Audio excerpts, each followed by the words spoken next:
আপনি আমার রাতের বেলায় দাফন করবেন?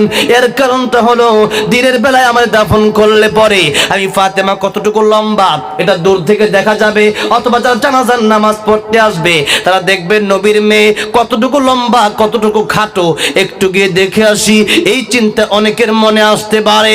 যার কারণে প্রাণের স্বামী আমার ইন্তেকালের পরে আমাকে আপনি দিনের বেলায় দাফন করবেন না, আমাকে আপনি রাতের বেলায় দাফন করবেন, যাতে করে আমার লাশটা কতটুকু লম্বা কেউ দেখতে না পারে। এই যে একটা পর্দা ফাতেমার ছিল, আমাদেরও এমন পর্দার দরকার আছে না নাই?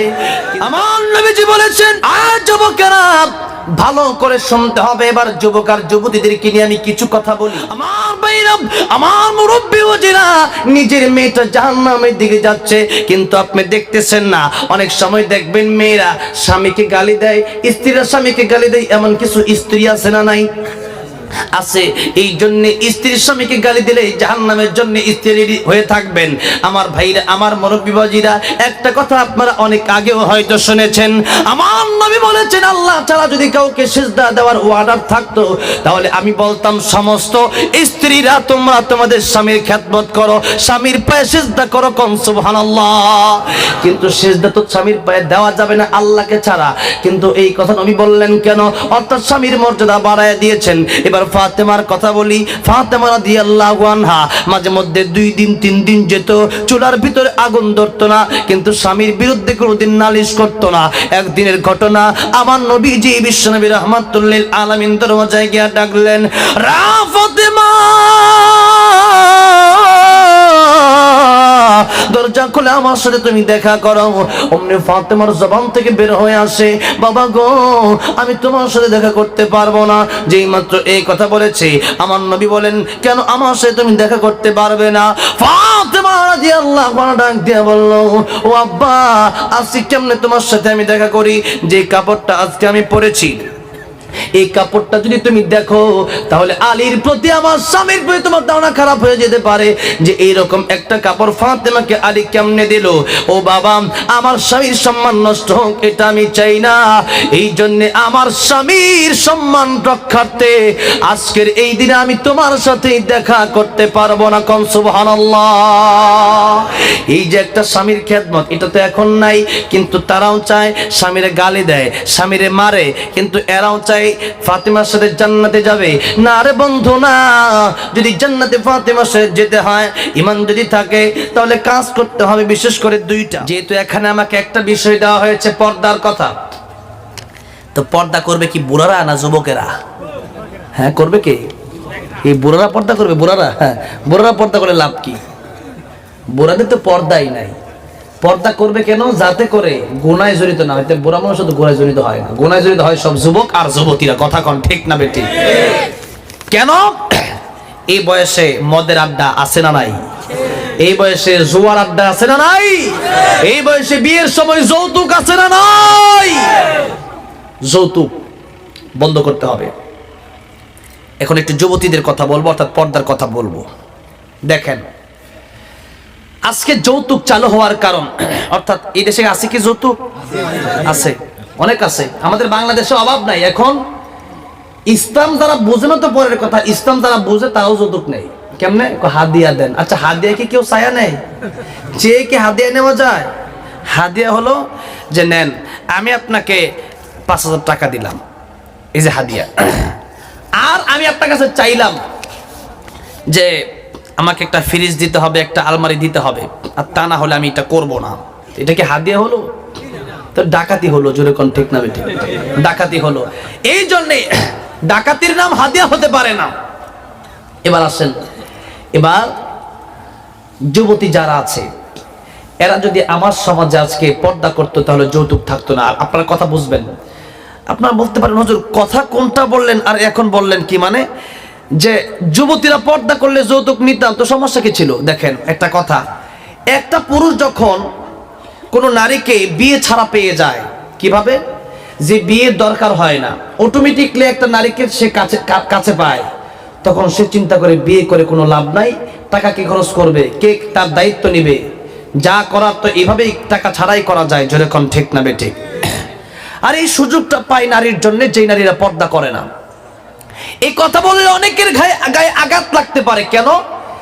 যে হুজুররা আমাদের বাংলাদেশে মাঝে মধ্যে দেখলাম খবর পড়ে, তো কিছু হলুদ মিডিয়া এরা খবর পড়ে কিভাবে, যে অমুক হুজুর বলেছে যে আমরা নাকি পর্দা করতে বোরকা পরে চলবো। কেন?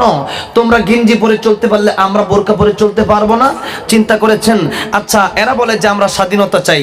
যেমন মনে করেন আমরা মুসলমান, এই আশেপাশে হিন্দু থাকতে পারে, তো তাদের গান বাজনা তাদের ঘরের ভিতরে করতে পারে, আমরাও এখানে মাহফিল করব, তো বাধা দেওয়ার ক্ষমতা নাই, কারণ এটার ভিতরে স্বাধীনতা দেওয়া হয়েছে। এখন আচ্ছা, একটা কথা আমি আপনাদেরকে জিজ্ঞাসা করি, যেমন এই ইন্ডিয়াতেও আমাদের বাংলাদেশেও গাড়ি চলে কোন সাইডে? ডান সাইডে না বাম সাইডে? বাম সাইডে চলে। আমি সৌদি আরব গিয়েছি, আমার অনেক ভাইরা তো সৌদি আরব গিয়েছেন, হ্যাঁ গেছেন না? হ্যাঁ, ডাইন সাইডে সৌদি আরব গাড়ি চলে। আরবি ভাষাভাষী যে দেশগুলো আছে ওই দেশগুলো গাড়ি চলে, ওই দেশগুলো তো ডানে। মূলত এটাই আসল নিয়ম, যে ডানে চলা, রাস্তার ডানে চলতে হবে। কিন্তু এখন যে কারাই নিয়ম বের করে দিল, এই নিয়ম আস্তে আস্তে শুরু হয়ে গেছে। তো যাই হোক, এখানে বাংলাদেশ আর ইন্ডিয়ার লোকেরা যেহেতু, তো এখানে এই বামে গাড়ি চলে। আচ্ছা, কেউ যদি ডানে গাড়ি উল্টা প্রবেশ করায় দেয়, যদি পুলিশ দেখতে পারে, তার নামে মামলা আছে না নাই? এখন সে বলবে যে দেখো, গণতান্ত্রিক দেশ, আমার একটা স্বাধীনতা আছে, আমার যা মনে চায় আমি তা করব। পুলিশ বলবে সাবধান, যা আছে তা করার নাম স্বাধীনতা না, গাড়ি উল্টা পথে চালানোর নাম হলো উশৃঙ্খলতা। গাড়ি উল্টা পথে চালানোর কোনো নিয়ম দাও, 5,000 রুপি জরিমানা দাও। এখন জরিমানা চেয়েছে, আপনি যেমন জরিমানা দিব না, আমার স্বাধীনতা। পুলিশ কি আপনারা ছেড়ে দেবে নাকি আর 2টা থাপ্পড় দেবে? উল্টা কয়েকটা বাড়ি দেবে, দিয়ে বলবে দেখো মিয়া, এটার নাম স্বাধীনতা, তো তুমি স্বাধীনতা কাকে বলে এটাই বুঝো নাই। স্বাধীনতা মানে গাড়ি উল্টা সাইডে ঢুকানো নয়। সরকার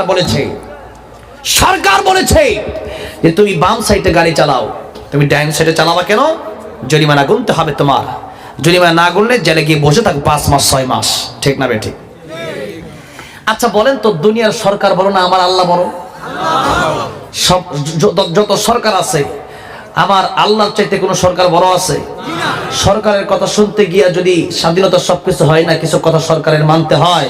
যদি উল্টো পথে গাড়ি চালালে এটা উশৃঙ্খলতা হয়, তাহলে আমার আল্লাহ বলেছেন পুরুষ চলো এক সাইডে, নারী চলো এক সাইডে।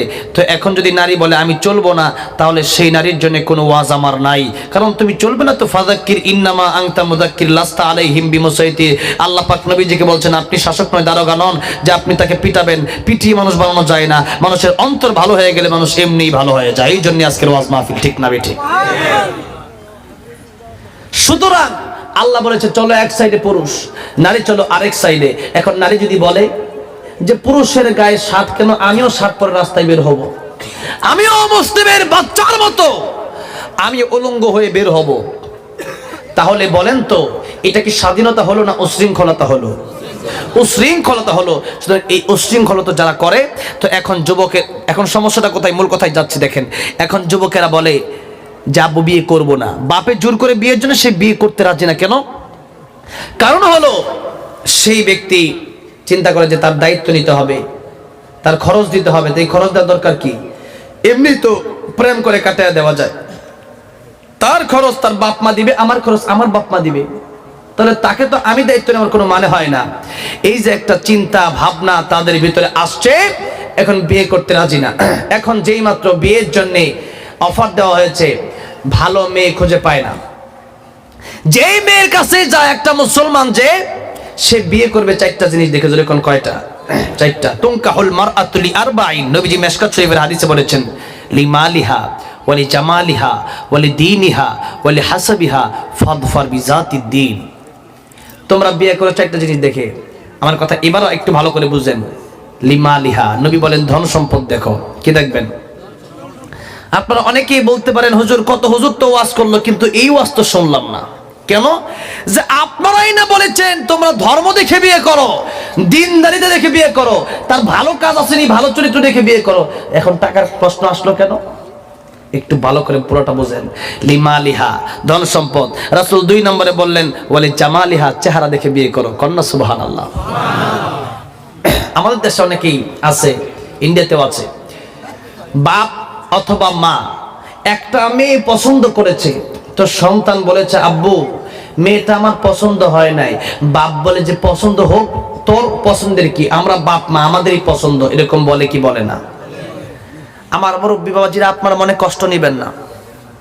সন্তানের, হ্যাঁ আপনিও দেখবেন, সন্তানও দেখবেন, সন্তানের তার চেহারাটা তার কাছে ভালো লাগে না, এটা তো বাজারের, হ্যাঁ এটা তো বাজারের গরু না যে এটাতে কোরবানি দিয়ে খাবে। তো এই জন্যে একটু চিন্তা করতে হবে, বিষয়টা লক্ষ্য করতে হবে যে এটা তার স্ত্রী তার কাছে ভালো লাগতে হবে। এখন তার কাছে ভালো না লাগলে পরে অশান্তি সৃষ্টি হওয়ার মতো আশঙ্কা আছে না নাই? এই জন্য নবীজি বলেন চেহারা দেখো, চেহারা দেখা বিয়ে করো। কারণ শুনেছি লাইলি মজনুর প্রেমের কথা, লাইলি ছিল কালো কিন্তু মজনু লাইলির প্রেমে তারপরেও পাগল ছিল। লোকেরা জিজ্ঞাসা করে মজনু তুমি লাইলির প্রেমে কেন এত পাগল, লাইলি তো কালো। মজনু ডাক দিয়ে বলে ও দুনিয়ার মানুষেরা, আমার চোখটা যদি তোমার চোখ হইতো তাহলে লাইলি কালো, লাইলি তোমার ভালো লাগতো। কোন সুবহানাল্লাহ। দেখবেন একজনের পছন্দ হয়েছে একটা, তা আপনি বলবেন ভালো লাগে না, কিন্তু তার কাছে তাকে অনেক ভালো লাগতেছে, যেরকম ঠিক না বেঠিক? কেন? যে তার চোখটা তো আর আপনার চোখ না, আপনার চোখ তো আর তার চোখ না। এই জন্য এক একজনের চোখ এক এক রকম। নবীজি বলছে পছন্দ করেই তোমরা বিয়ে করো। কোন সুবহানাল্লাহ। পছন্দ হয়েছে তো কি অবৈধ প্রেম করবেন না বিয়ে করবেন? বিয়ে করবেন। এখন আমাদের দেশের যে নিয়ম, এই দেশের নিয়ম অনুযায়ী তো আমরা বিয়ে করতে পারি, এই হলো আজকের সমস্যা। যাই হোক, আল্লাহ যেন সবাইকে বোঝার তৌফিক দান করেন, বলেন আমিন। আল্লাহ যেন ইন্ডিয়াকে ইসলামের জন্য কবুল করেন, বলেন আমিন। এবার আসেন, বিয়ে করতে হবে কয়টা জিনিস দেখে? চারটা। ধন সম্পদ, চেহারা, নাম্বার 3 বংশ। দেখেন বিস্তারিত আলোচনা করতে গেলে অনেক লম্বা সময় চলে যাবে। নাম্বার 4 হলো ওয়ালি দীনিহা, তোমরা দিনদারিতে দেখে বিয়ে করো, কার দিন ভালো, কার আমল ভালো, আমল দেখে বিয়ে করো। আচ্ছা বলেন তো, আমার নবীজি আলীর কাছে ফাতেমাকে বিয়ে দিয়েছিলেন কি টাকা পয়সা দেখে না আমল দেখে? আমল দেখে। তাইলে আমি যে চারটার কথা বললাম, হাদিসের শেষ অংশে আমার নবীজি বলছেন ফাযফার বিদাতিদ দ্বীন। এই 4 কথা বলার পরে আমার নবীজি বলছেন তোমরা এই 4 কথার পরে এবার একটা কথা শুনো, ফাযফার বিদাতিদ দ্বীন। টাকা পয়সা বেশি নাই, চেহারাও বেশি সুন্দর না, বংশ বেশি দামি বংশ না, কিন্তু তার ভিতরে ইসলাম আছে, তার ভিতরে দ্বীন আছে, তার ভিতরে আমল আছে। তোমরা সেই দ্বীনদারি মেয়েকে বিয়ে করে অথবা দ্বীনদারি ছেলেকে তোমরা নিয়ে ধন্য হয়ে যাও। কোন সুবহানাল্লাহ। তাহলে নবীজি কোনটাকে প্রাধান্য দিলেন? আমলকে। বলেন কিসকিকে? আমলকে প্রাধান্য দিলেন। এবার আসুন আমার ভাইরা, আমার মনোবিভাজে যেই কথা বলতেছিলাম, এখন এই 4 জিনিস দেখতে গিয়ে কেউ যদি দেখেন যে মেয়েটা ভালো না, আচ্ছা কেউ যদি এমনটা দেখেন যে একটা মেয়ে আরো 5 জনের সাথে প্রেম করে, তো এই ছেলেকে মেয়েকে বিয়ে করবে? কেন করবে না? মেয়ের চরিত্র ভালো না। যেরকম কথা ঠিক না বেঠি? মেয়ের চরিত্র ভালো না, এই জন্য বিয়ে করবে না। এখন আসেন, তখন মেয়ের বাপই এই কথা বলতে থাকে যে দেখেন আপনার ছেলে যদি বিয়ে করে তাহলে আপনার ছেলেকে আমি একটা ফ্রিজ দিব, আমি একটা 48 ইঞ্চি টিভি দিব, 5 লাখ টাকা যৌতুক দেব। তখন ছেলে চিন্তা করে এখন বিয়ে করে ফেলি, কারণ 5 লাখ টাকা পাওয়া যাবে। কথা বলেন ঠিক না ঠিক? আচ্ছা ইন্ডিয়া তো কলা আছে, কলা আছে না? আরে ইন্ডিয়া থেকে কলা তো মনে বাংলাদেশেও যায়। সেই কলার কথা বলি, সোলা কলার কথা। আমি মাঝে মধ্যেই বাংলাদেশে ওয়াজটা করি যে সোলা কলা কেউ কিনবে? সোলা কলা কেউ কিনবে না, কারণ সোলা কলার ভিতরে মশা বসেছে, মাছি বসেছে, পোকামাকড় বসেছে, এই কলা কে খায়? এখন যদি কেউ সোলা কলা নিয়ে বাজারে বিক্রি করার জন্য বসে, কেউ কিনবে না, শুধু মুসলমানরা। হিন্দুরা এই কলা কিনবে?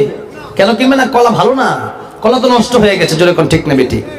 এখন আমাদের বাংলাদেশের এক বক্তা এই কথা বলেছিল, একজন কলা নিয়ে বসছে, এই সোলা কলা তার কেউ কিনে না, এই জন্য সে বলতেছে কে আসো আমার কলার খরিদ্দার, কলার সাথে আছে 1 টাকা করে পুরস্কার।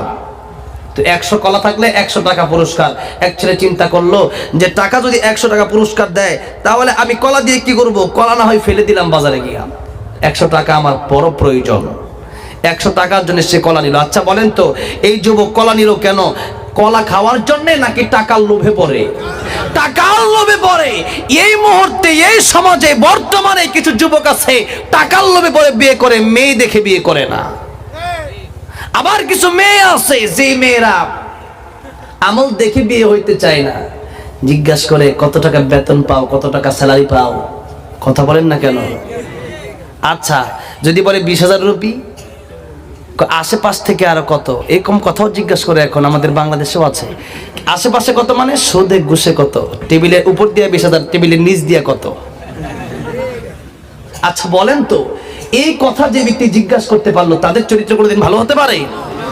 আহারে, দেখতে হবে তার চরিত্র কি ভালো কিনা। সে গরিব হতে পারে, তার চরিত্র যদি ভালো হয়, তার ঈমান আমল যদি ভালো হয়, বিশ্বাস করেন রিজিকের কোনো অভাব হবে না। চরিত্র দেখে বিয়ে দিবেন। চরিত্রটা ছেলে কি ভালো কিনা, ছেলেটা বুদ্ধিমান কিনা, ছেলেটা দিনদার কিনা, এটা দেখে বিয়ে দিবেন, মাল দেখে নয়। হ্যাঁ, এরপরেও মেয়েটা ভালো, ধন সম্পদ আছে, বংশ ভালো, চেহারা ভালো, তে তো নূরুন আলা নূর, তাহলে তার কথাই বলার দরকার নাই, ঠিক না ঠিক? এই জন্যে বিয়ে করতে হবে যৌতুক নিয়ে না, যৌতুক ছাড়া। ছেলেদের ব্যাপারে এই যৌতুক ছাড়া বিয়ে করতে হবে। এবার আসুন যুবতীদের কথা আমি বলি। যুবতী যারা আছেন তারা যদি পর্দা না করেন, নিজের চরিত্র নষ্ট হয়ে যাবে, চরিত্র ধরে রাখা যাবে। এই যুবতীকে ভালো যুবক বিয়ে করবে না। আল খাবিসাতু লিল খাবিসিন ওয়াল খাবিসুনা লিল খাবিসাত। আপনি কি মনে করছেন যে আপনি 20টার সাথে প্রেম করবেন আর আপনি পাবেন একজন একবারে ভালো নারী, এটা মনে করছেন? না, আপনি 20 মেয়ের সাথে প্রেম করেছেন, যেই মেয়ে 20 ছেলের সাথে প্রেম করেছে সেই মেয়ে আপনার ভাগ্যে জুটবে। যেটা কোন ঠিক না বেঠিক? এটা তো আল্লাহ নিজে বলছে যে এইভাবে মিলবে। তো এবার আসেন, তবে আপনি তওবা করলে আল্লাহ কবুল করতেও পারেন যে আল্লাহ জীবনে করবো না, আল্লাহ একটা ভালো মেয়ে মিলিয়ে দিও। বলেন আমিন। এই জন্য এখন থেকে অবৈধ প্রেম চলবে না, বিয়ে চলবে? বিয়ে চলবে, অবৈধ প্রেম চলবে। পছন্দ হয়েছে স্পষ্ট আপনি বলে দিবেন যে আব্বা আমি বিয়ে করতে চাই তাকে, আল্লাহ বোঝার তৌফিক দেন, বলেন আমিন। তো এবার আসুন, মেয়েরা যদি পর্দা না করে, এবার মেয়েরা চিন্তা করবে যে আমি ফাতেমার সাথে জান্নাতে যাব। কেমনে? সারা জীবন গুনাহ করব, তওবা করে মাফ পেয়ে যাব। এরকম চিন্তা করা ভুল, কারণ আজকেও মরে যেতে পারে, যেরকম ঠিক না বেঠিক? তো ফাতেমা রাদিয়াল্লাহু আনহা, নবীজির কলিজার টুকরা মেয়ের কথা, দুইটা কথা আমি বলি যে আপনারা সবাই জানেন ফাতিমা তো সাইয়্যিদাতু নিসাই আহলিল জান্নাহ। ফাতেমা হবে জান্নাতি রমণী, যুবতীদের সর্দারনি। তাহলে আচ্ছা বলেন তো, ফাতেমা কি জান্নাতের সর্দারনি কষ্ট না করে এমনি হয়ে যাবে? আমার ভাইরা, আমার মুরব্বি বুঝিনা, দুইটা কারণ আমি কিতাবের ভিতরে বিশেষ করে পেয়েছি। এক নম্বর কারণ, ফাতেমার পর্দা ছিল খাঁটি পর্দা। কি ছিল? খাঁটি পর্দা ছিল। একটু কথা শুনেন, লম্বা কথা বলার সময় নেই, একটু একটু করে অনেকগুলা কথা আমি বলি, তবে কেউ এখন উঠবেন না, অল্প সময়ের ভিতরে আমি শেষ করে দিব। ফাতেমা রাদিয়াল্লাহু আনহার পর্দা কেমন? আলী রাদিয়াল্লাহু আনহুকে মৃত্যুর আগে বলতেছেন, স্বামী আমার ইন্তেকালের পরে আপনি আমাকে যে দাফন দিবেন, আমাকে কবরের ভিতরে আপনি শোয়া দিবেন। আমারে কেমনে শোয়াইবেন জানেননি? আমার কাপড়ের উপর দিয়ে আরেকটা কাপড় দিবেন। কেন আরেকটা কাপড় দিবেন? যাতে করে আমি ফাতেমা কতটুকু মোটা, আমি ফাতেমার হাতটা কেমন, পাটা কেমন, এটা যেন বাহির থেকে অনুমান করা না যায়। স্বামী আমার, আমাকে দিনের বেলায় আপনি দাফন করবেন না, রাতের বেলায় আপনি আমার দাফন করবেন। ও স্বামী, কেন আপনি আমার রাতের বেলায় দাফন করবেন? এর কারণটা হলো, দিনের বেলায় আমার দাফন করলে পরে আমি ফাতেমা কতটুকু লম্বা এটা দূর থেকে দেখা যাবে, অথবা যারা জানাজার নামাজ পড়তে আসবে তারা দেখবেন নবীর মেয়ে কতটুকু লম্বা, কতটুকু খাটো, একটু গিয়ে দেখে আসি, এই চিন্তা অনেকের মনে আসতে পারে। যার কারণে প্রাণের স্বামী আমার ইন্তেকালের পরে আমাকে আপনি দিনের বেলায় দাফন করবেন না, আমাকে আপনি রাতের বেলায় দাফন করবেন, যাতে করে আমার লাশটা কতটুকু লম্বা কেউ দেখতে না পারে। এই যে একটা পর্দা ফাতেমার ছিল, আমাদেরও এমন পর্দার দরকার আছে না নাই? কিন্তু আমরা এই পর্দা এখন করি না। আরেকজন করে, বলে ও করেছে তো তোমার কি? ও জাহান্নামে গেলে তুমি তার সাথে জাহান্নামে যাবে না। এই জন্য চিন্তা করতে হবে, আমার আমলনামা কিন্তু আমার হুজুর কিন্তু আমার জান্নাতে নিয়ে যাবে, চিন্তাটা কিন্তু করলে হবে না। আমার আল্লাহ ডেকে বলেন, ইন্নাল আবরারা লাফি নাঈম ওয়া ইন্নাল ফুজ্জারা লাফি জাহিম। আল্লাহ তাআলা বলছেন, নিজের আমল যদি ভালো হয় জান্নাতে যাবে, নিজের আমল যদি খারাপ হয় জাহান্নামে যাবে। এবার আসুন, নিজের আমল নিজেরই করতে হবে, কারণ নিজের ঈমান যদি ঠিক না থাকে নবীর সুপারিশেও কাজ হবে না। নবীর সুপারিশ কিন্তু মুনাফিকের জন্য কাজ হবে না, বেঈমানের জন্য কাজ হবে না। এই জন্যে নবীর পিতাও যদি হয়, নবীর মাও যদি হয়, নবীর সন্তান যদি হয়, ঈমান নাই, তার আমল নাই, নবীর সুপারিশ করলে কি কাজ হবে নাকি? হবে না। এই যে নিজের আমল নিজের ঈমান ঠিক করতে হবে আগে। আমার ভাইরা, আমার মুরব্বী যারা নিজের মেয়েদেরকে যারা পর্দায় থাকতে দেন না, এই যে ইন্ডিয়া একটা কালচার, এই হিন্দুদের কালচার দেখে যদি আপনার সন্তানকেও আপনি বলেন যে তারাও যেহেতু পড়েছে তুমিও পড়ো, তাতে আর কি হয়েছে? সে হিন্দু, সে জাহান্নামে যাবে, তুমি তো মুসলমান, তুমি তো জান্নাতে যাবে। এত সস্তা না। আমার আল্লাহ তো জান্নাতে যেতে হলে এর জন্য কষ্ট অবশ্যই করতে হবে, কারণ যিনি রাহমাতুল লিল আলামিন তিনি কি শুধু ঘরে বসেছিলেন না, কষ্টও করেছেন, কষ্ট তিনি করেছেন। সুতরাং আমরা জান্নাতে গেলে আমাদেরও কষ্ট করা লাগবে। আমার আল্লাহ যেইভাবে বলেছেন ওইভাবেই চলা লাগবে।